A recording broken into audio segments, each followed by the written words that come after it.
Fresh is the word.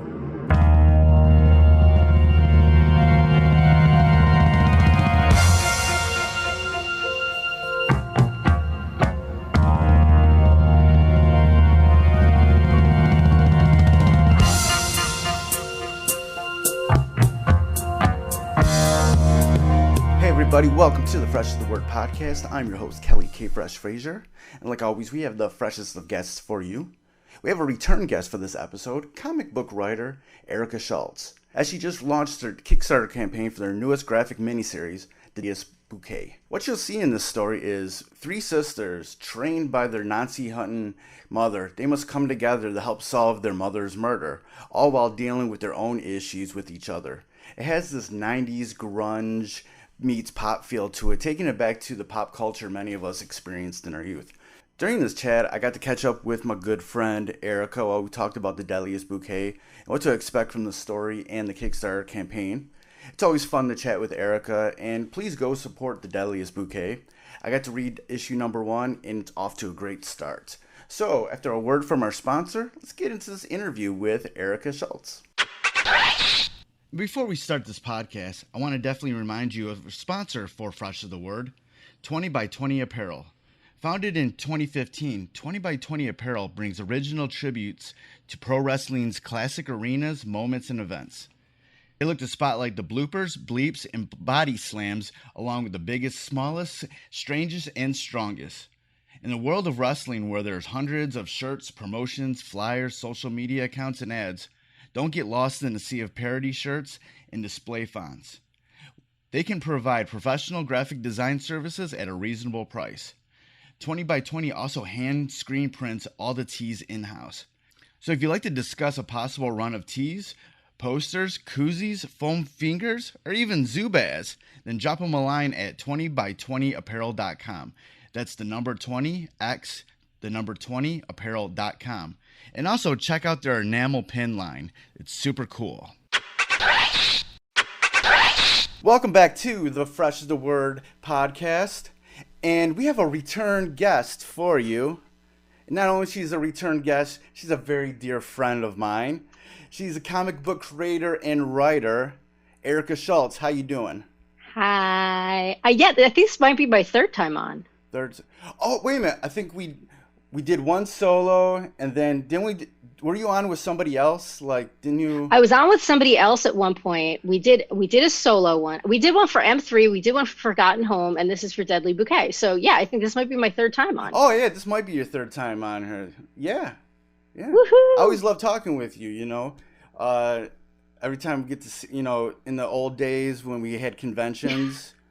And in the old days when people actually like saw each other face to face. Days, I was like, you were always one of the great people that I love to see. And how's your cat doing, Simon? Oh, he's doing good. Because we were just talking off mic about like how the weather's been crazy. So it's cold here today, so the heat's on. So he like presses himself up against the heater from the wall and just like absorbs all the heat. So right now he's sleeping in front of the heater like a fat bastard. Yeah. So my room is freezing because he's soaking it all in. I used to do that as a little kid. But he's not dumb. I mean, like that's the smart place to be if you're cold. It's just the rest of the room suffers because he has to like absorb all of it. That's like his mutant power. He absorbs all the heat. Right. Yeah, you have a lot of pictures of him doing that. Yeah, I do. Look, I don't have kids, so I have a cat. So, everybody who posts photos of their kids, I just do the same thing with Simon. I know it annoys some people, but like, hey, he's the light of my life right now. Right. I got Simon and my husband, and like, that's it. Yeah. That's all I got in this world. Simon is a lot better than some kids. Like, yeah, that is true. Right. That is true. Right. You got a Although really he's pretty just as room. whiny sometimes. Like, look at your room. It's really pretty. Thank you. Yeah. Okay. So when this is my purple and cream colored room. So when my husband and I were living at our old place, we had this. It was a 2-bedroom technically, but the second bedroom was like a closet. Yeah. And the two of us would be stuck in this closet together. And my husband's a film editor, and he has like a huge desk, and he's got all these monitors and everything. And I had like this tiny little desk in the corner, and I'd be like typing on my laptop. And if I rolled my chair back too much, I would bump into something. I mean, it was horrible. So in 2018, we finally were able to move. We bought a house, and we each now have our own office. And this is like, this is like a whole new thing. Like, I can move, I can roll my chair back as far as I want and not have to worry about hitting something. Yeah. And he's got his own office, and he's got like, he loves like Transformers and like old 80s toys. So he's got these like big ass like glass cases of all of like his toys and everything. I don't have to see them, and he doesn't have to see my crazy art. And it's so nice. I'm so blessed. I am so blessed to be able to have like my own space. So I was like, look, if I'm getting my own space, I want a purple room. And he's like, all right, we'll get you a purple room. So he painted this, and it's like purple and cream. And I have my purple room now, and I'm just like in my element. This is my place. It's very calming. My sanctuary. Yeah, it's very calming, very pretty. It is. It is. It's like really nice and calming. And my mom made me this blanket with like, it's purple so it matches, and it's got like butterflies on it and stuff.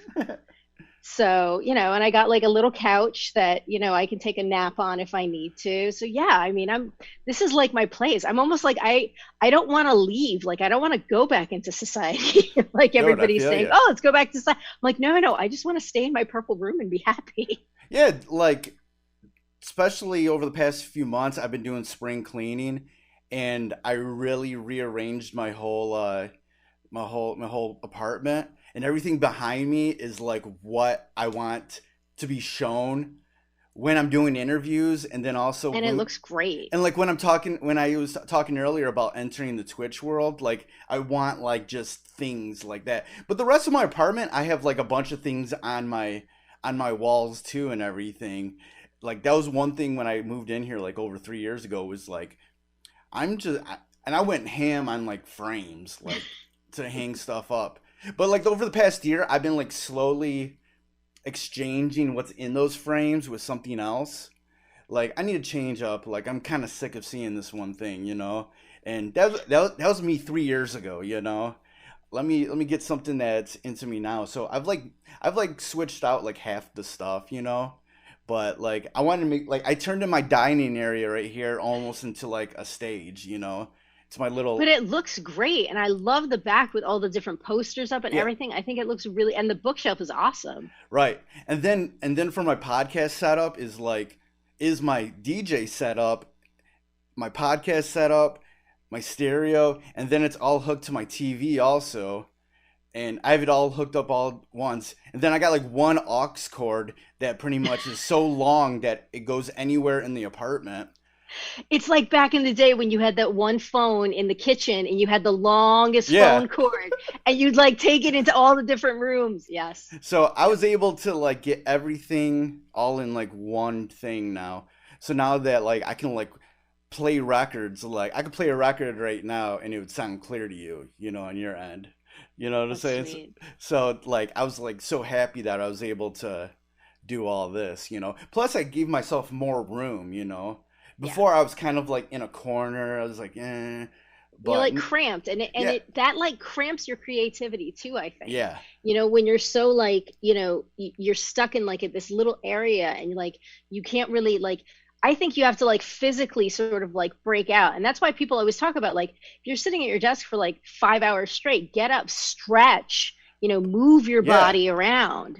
And see, that's been another factor for me too, because for my day job, I've been working from home since the beginning of the pandemic, so for the past year, and that's been like so much better, you know, because I have all this space to myself, my own space, and it's shown that I know for our department, like it's a technical department, we've been a lot more productive working from home because we can just and you can take, and you don't feel like, and people aren't like literally staring over your shoulder. Like you don't feel like, okay, if I get up from my cubicle, somebody can see me and be like, oh, so-and-so got up like 3 times this hour. What's going on? Yeah, exactly. So all of that like stress and everything, anxiety's up. Like Now I can, like, I literally have maybe 6 different places in my apartment where I can like comfortably work. So like I like that. Like if I'm not feeling like working here, I can go on the couch, I go to this desk, I can lay down in my bed with my tray and some pillows propped up and work, you know. It Yeah. makes a total difference, you know, and not even just for like my job, for everything, you know. And I bet you feel that way when you're like, yeah, how, you know, how has that worked into like just your creative process, having this room to yourself, you know? It's been great because what would happen is when we had our, sort of like tiny bedroom, spare bedroom kind of thing, if I wanted to, you know, get out, I would literally like get up and go to a coffee shop or something.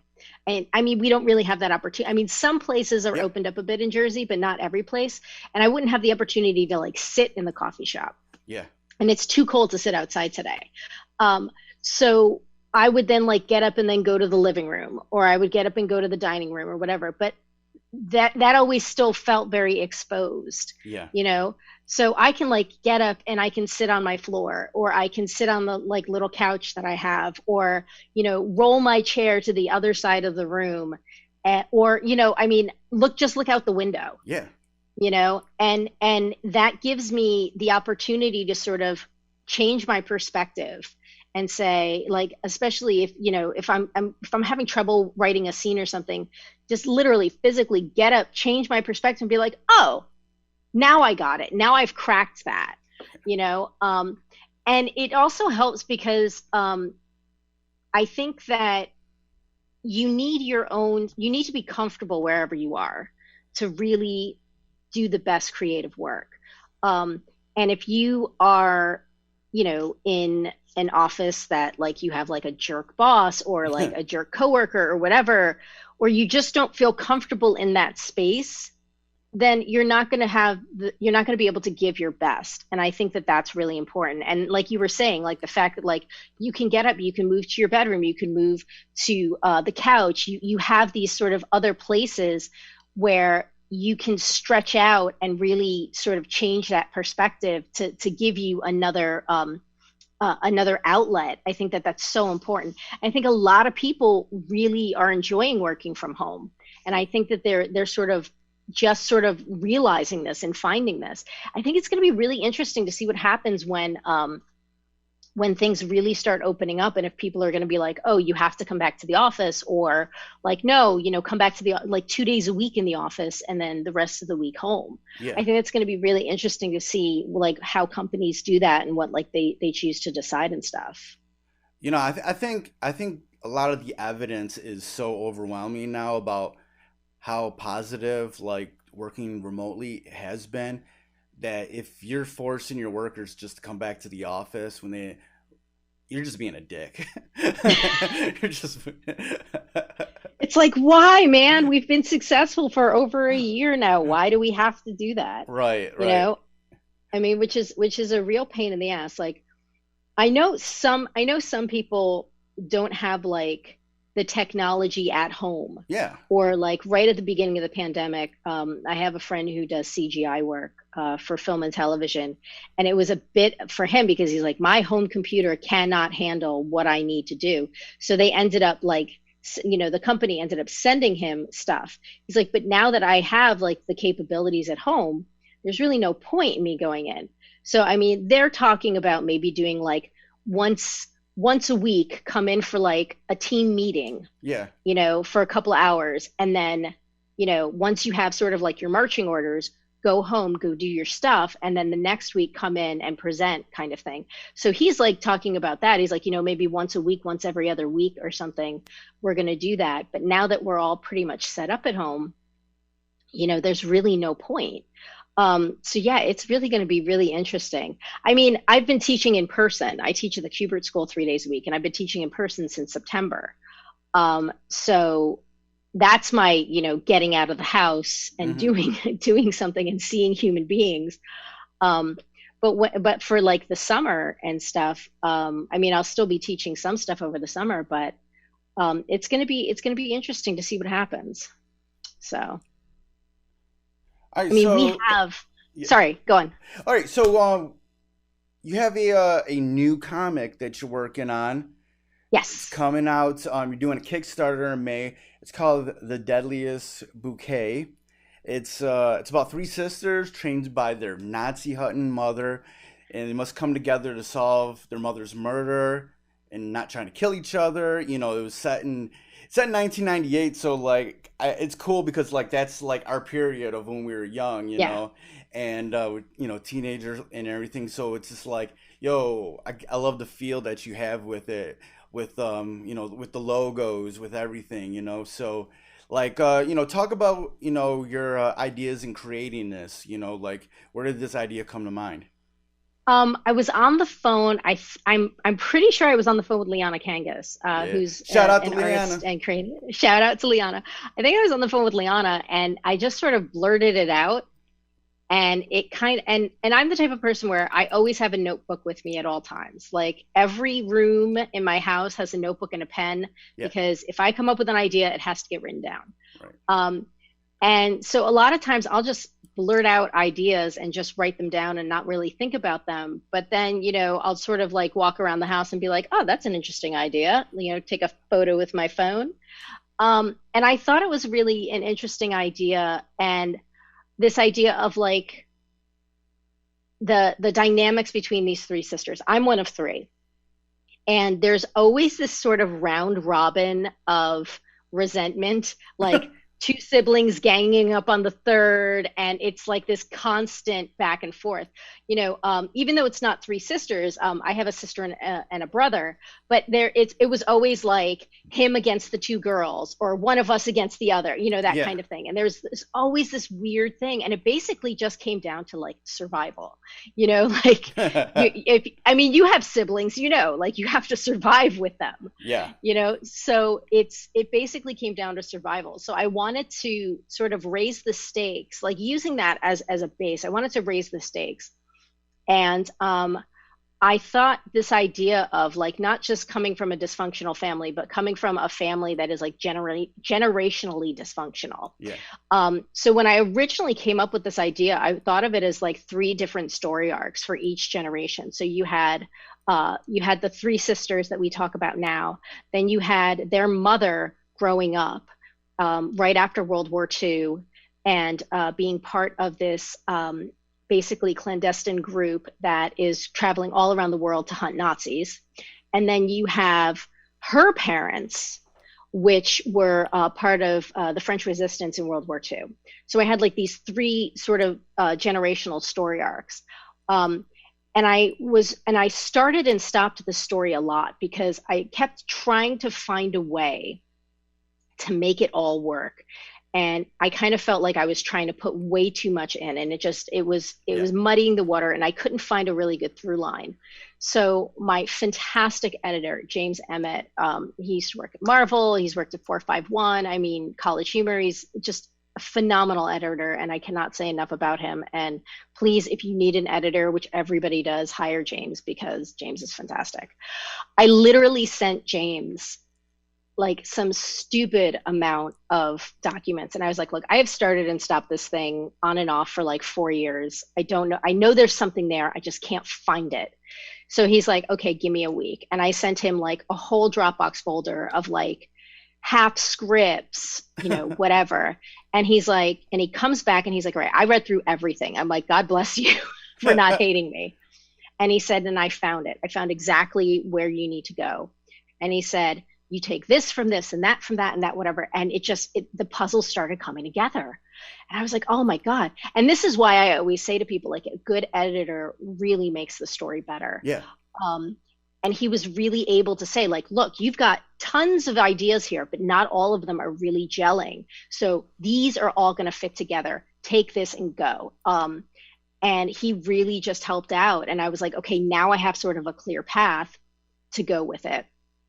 And so you've got these three sisters that are all resentful of each other for all different reasons. You know, Rose is the oldest. and she stayed home with mom, when the other two decided, well, this family's crazy, I'm leaving. Yeah. Rose was the responsible one. She stayed home. She stayed with the mom, with Jasmine, and stayed, running the flower shop. Poppy went off and got married. Poppy's the middle child. She didn't want anything to do with her crazy family, yet, always kind of felt like, all right, well, I have to call mom every week. That's like my obligation. But then, when Jasmine passes away, she almost feels resentful that she's sort of getting sucked back into this family drama. Yeah. And Violet just wanted to just like scorched earth. I don't want anything to do with you people. You're all crazy. She's a wild one. Yeah, exactly. Like, you're all nuts. I'm literally getting on a plane and it's going to go to the other side of the world. And I'm not going to come anywhere near you people. So they all sort of have this, they love each other very, very deeply. Like only a family really can, but they really do want to kill each other. Yeah. And you throw in the stress of a family member dying. And it's like, so you have the stress of like, and dying under suspicious circumstances. So you have this police investigation going on. You have these three sisters that are like, one blaming the other for leaving 15 years earlier. And it's just all this family junk just gets like rehashed and brought back up. And it just turns into like this like crazy, it's like Knives Out, but with less money and I think a bit sexier. No offense to Chris Evans, but It's pretty sexy, you know what I'm saying? Like, yeah. Oh no, he's totally sexy, but I think Violet could kick his ass. Oh yeah. Yeah, Definitely. Something I noticed in this comic that also I remember you had in Forgotten Home was this imagery of like tattoos and stuff like that. What's the idea behind that? I think I mean, I have many tattoos. Most people only see the ones on my arms, but I have them on my legs, on my back, and everything. And I find tattoos as being such an incredible form of expression. And I think that they're important because you remember when you were a kid and your parents like would mark on the wall how tall you're getting? Yeah. Like, to me, that's what tattoos are. Like, I was 18 years old when I got my first tattoo. So it's like, that's a mark that I remember. Every time I see it, I remember, oh, you were 18 when this happened, or, you were this age when this happened. Like I got one of my tattoos not long after my grandfather passed away. So it's like, that is a reminder of him. So I think that tattoos are so important in terms of marking milestones in your life. And it doesn't even have to be like a crazy important milestone, but just right. like a point in your life, And so Violet, who is the irony of it is that Violet, who is the scorched earth, screw my whole family, has this tattoo on her arm, a violet and a rose. And because even though she has this persona of like, I hate all of you, whatever, she still knows where she came from, and she still remembers where she came from, and she still honors her family that way. So I thought that was sort of an important thing. And, of all the three sisters, she's the one who's going to get the tattoo. Yeah. So, yeah. And like another thing, like the mother had a tattoo that, signified being a part of this, these people trying to, kill these Nazis and stuff like that. And it kind of reminds you of like, those are one of those things where like you get a tattoo just to like show people I'm badass and don't fuck with me, kind of like how like those like Navy SEALs guys who always had the same or one. Army Rangers, whatever, like Navy SEALs Team 6 super whatever, like only like 10 people in the US have it, like because they will kill you with one finger, like one of those things where it's just like you got a tattoo because that tattoo shows that I might kill you if you fuck with me. Exactly. And she has the symbol of the French Resistance, which is what's called the Cross of Lorraine. And she has that on her hand. And it was this idea of like, when I was developing the idea of sort of this cadre, this group of people that she was with, they all had this tattoo. And the tattoo that Jasmine has, when, after the police come and they're looking at it, it's old and it's greenish and it's, it's definitely been, been worn out. But the idea is that when she turned 15, that was part of like your sort of coming of age, is you were given this tattoo, by this sort of like old man with the needle in the India ink and kind of thing. And so that's her symbol of who she is and where she's been, and that's something that comes back throughout the rest of the story. I really would love to, and I'm really hoping that if this book does well, I really would now love to then go back and say, okay, now we're going to explore Jasmine's world a little bit more. Yeah. Because we have, I wrote so much of it. And I really would love to explore that and really show, we touch on it definitely, but I would really love to show like deep down, how this idea of like, yes, she was doing incredible things, but her family was still crazy and dysfunctional too. Like traveling all over the world, doing all this stuff and being trained as this young age.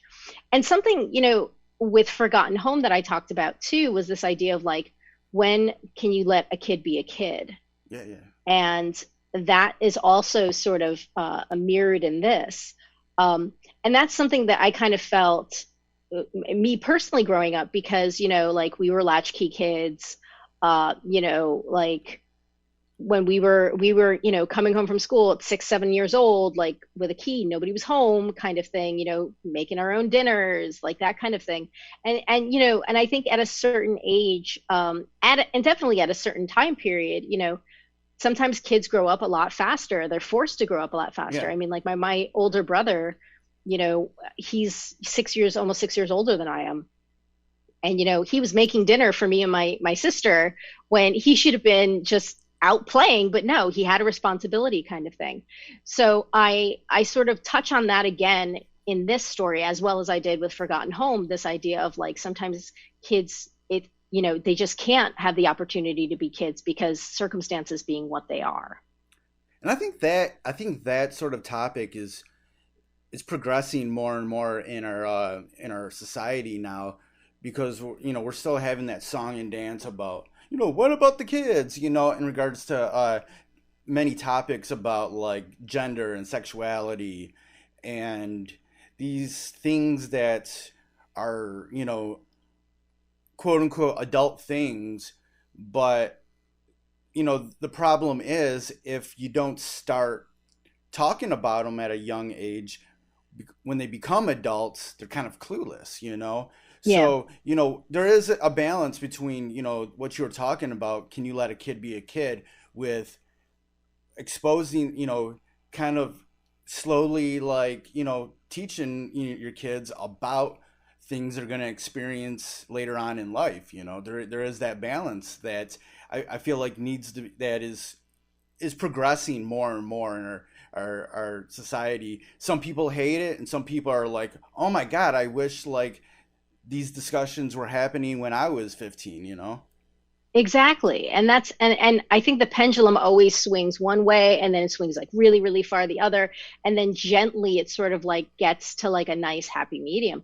But you're right. I mean, there are so many discussions that, like you said, just, people talking about gender identity, people talking about, I mean, there are so many people that are coming out in their, 20s, 30s, 40s, 50s. There's a great documentary actually that was coming that, God, why can I not remember the name of it? About these seniors who were coming out as transgender, who were coming out as gender fluid, or who were coming out as bi or gay or lesbian. And and they're like in their 60s, 70s, 80s, and pretty much the one thing that they all said was, I wish that we talked about this when I was younger. Yeah. Like, I wish we talked about this when I was 15, when I was 20, because I spent the majority of my life, hiding a piece of myself and not allowing myself to be who I truly was, because you just didn't do that, kind of thing. Yeah. And like air quotes kind of thing. And having these conversations, I think, are really important. Having these conversations, but I mean, obviously you have these conversations at an appropriate age. You're not going to sit down with a toddler and talk to them about sex. I mean, I don't think that's appropriate, but right. When someone's, 13, 14 years old, and they start talking about, well, I have feelings for this person in my class, but they're the same gender as I am, or I don't feel like the gender that you tell me that I am. Yeah. These are things that are important that have to be talked about. And I think that it will make people feel as if they're living more of a fulfilled life. Yeah. Because they're being heard. And I think that's a lot of the things, is this idea of like people aren't being heard. And then they're like, okay, well, if you're not going to listen to me, I'm just going to shut down. Yeah. And I think a lot of the times when kids kind of grow up faster, it's because they're forced to. Yeah. But at the same time, like, a lot of kids are a lot more resilient than you would think, and you can like offer like these, bits of advice, these lessons to them, and they'll, be more prepared to, grow up, I look back at a lot of things going through my life. I'm like, oh my God, there was so much bad advice given to me about everything, whether it was dating, sexuality, gender, and everything. I look back and I'm like, everyone was a fucking idiot, dude. Like, and I'm sitting there, I'm like, wow, man, like. A lot of it, like, and that's the thing, is like, also in the moment, you don't always take the advice, even if it is good advice. You never take the advice given. One of the best pieces of advice I ever got, when I was in high school, numerous things happened in high school, but one of the things is I got kicked out for a while. And bad Erica. Well, there was this thing, basically, was I always had a go bag, and if I came home from work and the bag was on the front porch, I knew I wasn't welcome home. So I came home from work one day, the bag was on the front porch. I walked up the street to the auto body shop, made a phone call to my best friend at the payphone, and said, hey, can you come and pick me up? Mom's not taking me in. And I basically lived at my best friend's house like for 2/3 of my senior year in high school.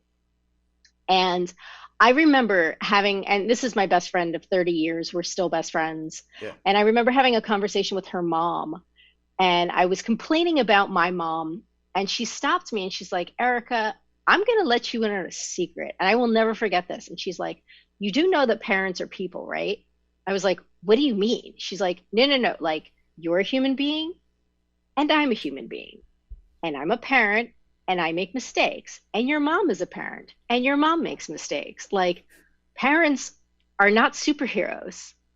Like, we don't know everything. We pretend we do, but we don't. Right. And I was just, like, that was like mind blown. I was like, wait, what?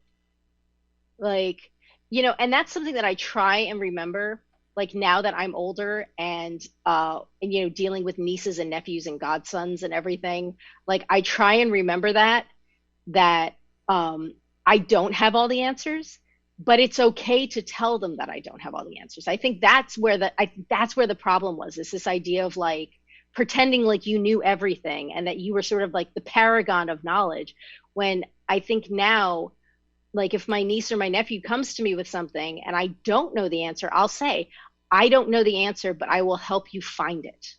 Like, let's work together and I will help you find it. Not that's wrong or that's right, because I think that's where the big issue was. And just being open to these conversations and being open and being like adult enough to say, I don't know, I don't know, but let's find out together. And I think that's something that I think people need to sort of open up to, rather than this like real rigidity of, these are the rules, kind of thing. So, going back to the Deadliest Bouquet, I really dig like the logo for it. Like you also have the Kevin Maher did the logo. He's awesome. Yeah. Yeah, and you have the skulls for each of the sisters too. Branding. Yeah. Like the past few things, you've had some really nice branding. With this and with Forgotten Home, had some nice branding on it too. And then this, this takes place in 1989. Like, when did you why did you want it to take place at that time? And what sort of like How does that branding kind of go into it? It's 1998, not 89, 98. Oh, okay. 1990. Okay, see, wait. 1998. 1998. Now I'm thinking, I was like, shit, did I fuck that up? Now I just got that So, switched. so like a couple of things that I've realized is that when you're telling a crime story in modern times, cell phones will fuck up your crime story so easy Oh my God. because Yeah. and that's something that I noticed in Umbrella Academy is that even though the story takes place in 2019, nobody has a cell phone. And I think that that makes things so much better because you can't just pick up the phone and call somebody. It complicates things. 1998, I was 21 years old. I was finishing my junior year in college, going into my senior year in college. And it was a fun year. It's also the year that I believe Princess Diana passed away. And it was also, there was this weird sense because, like, you remember Y2K, people were like freaking out about Y2K. Oh, yeah. They really, toward the end of 98 and then like all of 1999, people were flipping their shit about Y2K. Yeah. So there was this weird kind of like conspiratorial kind of thing in the back of people's heads. It was also, we had been, you were celebrating, and I put that in air quotes, 50 years in, 95, 96, like 50 years since the end of World War II and, things like that. But there was this kind of a weird sense of, what's the new millennium going to be like? And almost like an optimism, but that also like a wariness and a fear to it. Yeah.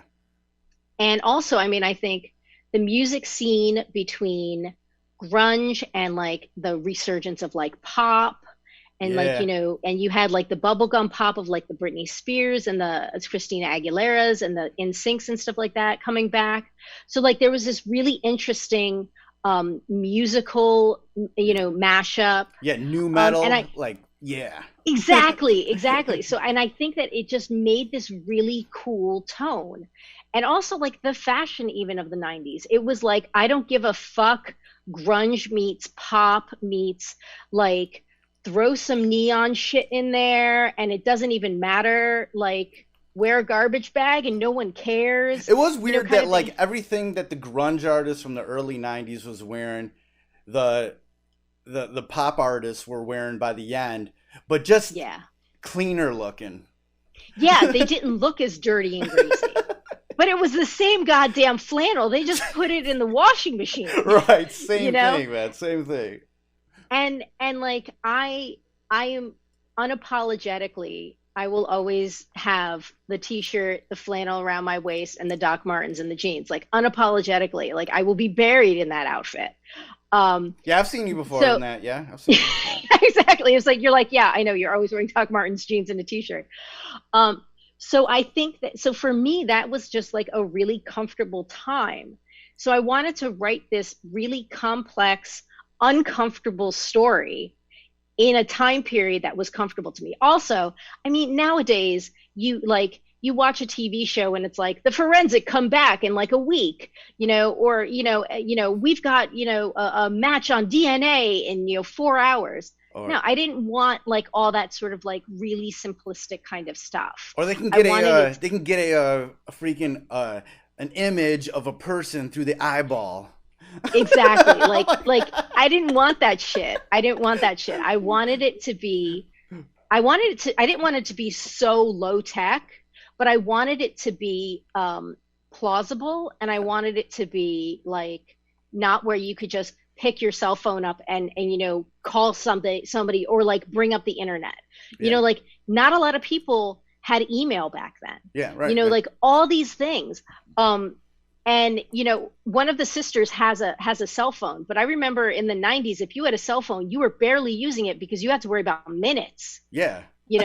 So she has a cell phone, but she's not going to use it because she's like, no, I only have such and such amount of minutes this month, kind of thing. Or she has to wait till 9 o'clock.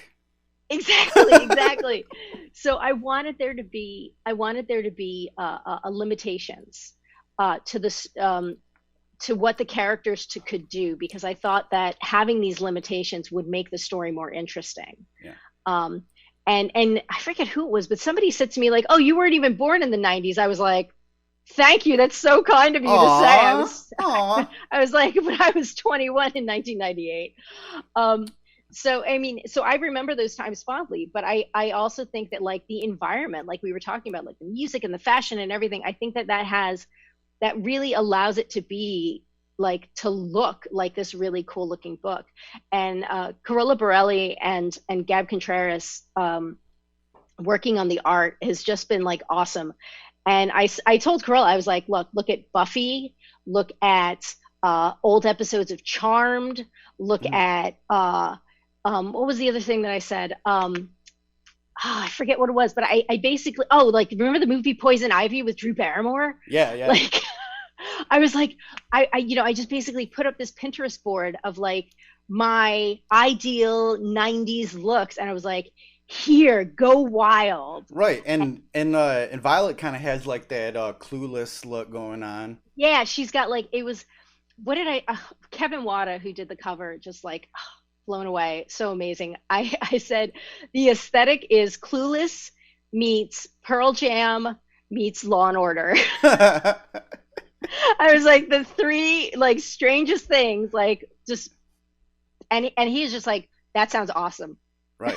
It's like, you're the best, go for it. So yeah, so there's like a weird like Clueless kind of like funky pop kind of thing going, but then there's also like grunge down and dirty, and you're gonna see Violet with a black eye and not give a shit, like lacing up the Doc Martens, be like, somebody try to break my nose, oh well.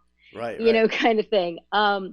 So I really like, I love the time period, and I think it really lends itself to the story in general. So I'm really jazzed about it, and we just started the second issue, so I'm now like working towards needling away at that. With luck, I mean, our Kickstarter, we're going to launch on May 11th. Yeah, let's talk about the Kickstarter, everything that you yes. is being included, and what your hopes to do with everything, the plans. So the Kickstarter is going to be for the entire 5-issue series. So we're putting out one big fat 128. It's a 128 page book. It's got the fabulous cover by Kevin Wada. We've got 5 issues. Carola Borelli and Gab Contreras is doing the art. I'm writing it and lettering it, and James Emmett is our editor. And we have a big ask. We're asking for 20,000, but it is for all 5 issues. And you can get the book. You can get this fantastic print by Elaine Grace.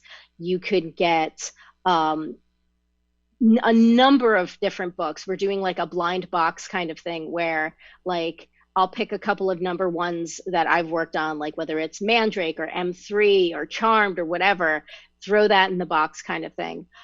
You can get drawn into the book. You can get pins and stickers and like all kinds of crazy stuff. And using that branding that we're talking about with the funky skulls and stuff. And, I mean, obviously people are supporting the book. So the book will definitely be there, but you can get, if you're a digital person and you don't want a big fat thick book on your desk, that's fine. You can get it digitally. You can get it in print. We're really hoping that this is my favorite reward actually. So there's a great company that makes custom sketchbooks. So I have a custom Forgotten Home sketchbook. We're going to be doing custom sketchbooks for Deadliest Bouquet. So you can get a custom sketchbook too, which is pretty awesome. So yeah, we just want people to really know that this is a fun, kick-ass, character and plot-driven story that is, somebody described it as like painfully real, painfully real sibling rivalry. Yeah. Sort of wrapped up in this murder mystery. So May 11th is when we're launching, and we've been, talking to great, fantastic podcasters like yourself, and we've been doing interviews and stuff. If you want, you can follow deadly_bouquet on Twitter, and on Instagram, it's the Deadliest Bouquet comic. I've been doing all fun little animations. I've been, dusting off my animation skills for this and doing like these fun little animations, making all these like little animated GIFs for it. And doing these like funky, like not 70s, excuse me, these funky like 90s crazy patterns and stuff. So I've been having a lot of fun. That's what I do when I get writer's block. I'll say, you know what, I'm going to make another crazy 90s pattern for the book and I'll put that together and that'll help sort of like clean the cobwebs for writer's block. So the last few things that you've done had some really cool branding and things that you did online to get it out there. Yeah, I worked at an ad agency for about 8 years when I first got out of college, and I did some copywriting and some art direction for an ad agency. So I'm gently dusting off those old skills and like using them once again. And when I left the ad agency, I did some animation at a studio in New York for a couple of years. So again, I'm like gently dusting off those skills.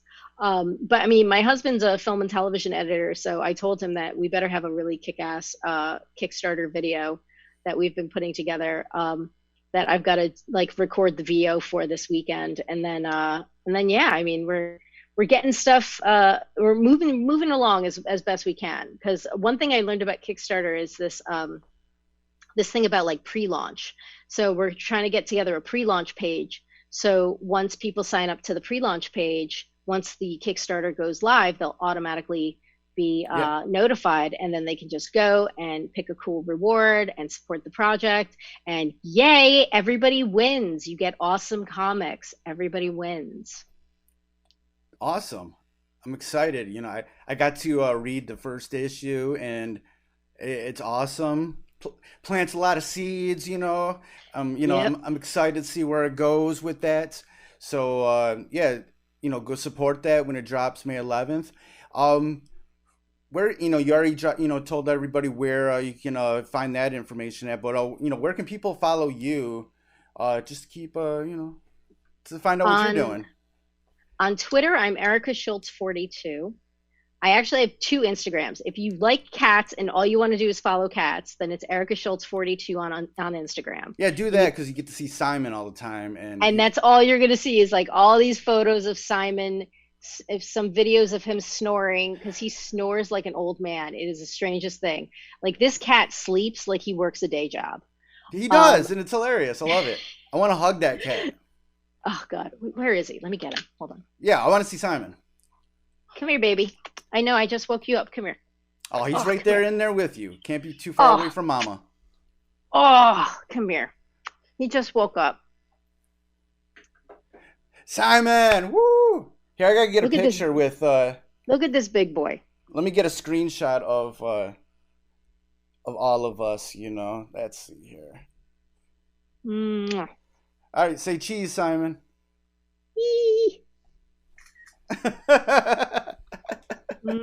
Oh, look at that! Boy. Look at that big chunk. Oh God, he's huge. 17 pounds. 17 pounds of love. And you know what? And right now he is like burning hot because he was just the heater. He's like burning my hands because his fur is like crispy from being at the heater. All right, it's been good. It's been good talking with you. I'm excited about the book, and also you've been a really great friend to me during this pandemic. Oh, Kelly, you're amazing. Shush. Yeah, sometimes I, just need to talk with somebody. I shoot you a text and, go back and forth for a little bit. That means a lot to me. Anytime. You know that, Kelly. You're the best. You know that. I thank you so much for taking the time to chat about the book and promote it. And I mean, I wish you nothing but the best of success. And the setup that you're going is awesome. And I'm glad that you have you got your space. You can stretch out. Yeah. Exactly. All right. Thank you so much, man. I really appreciate it. Thank you for listening to the Fresh is the Word podcast, hosted and produced by myself, Kelly K. Fresh Frazier, empowered by Anchor at anchor.fm/Fresh is the Word. Fresh is the Word theme music provided by Steve O. You can find more of his productions at iamsteveo.bandcamp.com, and that's EYEAMSTEVEO.bandcamp.com. Fresh is the Word is available on all major streaming platforms. Please rate and review on Apple Podcasts and Stitcher. If you want to support Fresh is the Word, please consider pledging via Patreon at patreon.com/freshisthe-word. Follow Fresh is the Word on social media on Twitter at Fresh is the Pod, on Instagram at Fresh is the Word Podcast, and join the Facebook group at facebook.com/groups/Fresh is the Word. For more information about Fresh is the Word and our other podcasts, Breaking Records and Renaissance Soul, and a collection of pop culture articles and reviews, please visit freshithepodcast.com. Thank you for listening and your support.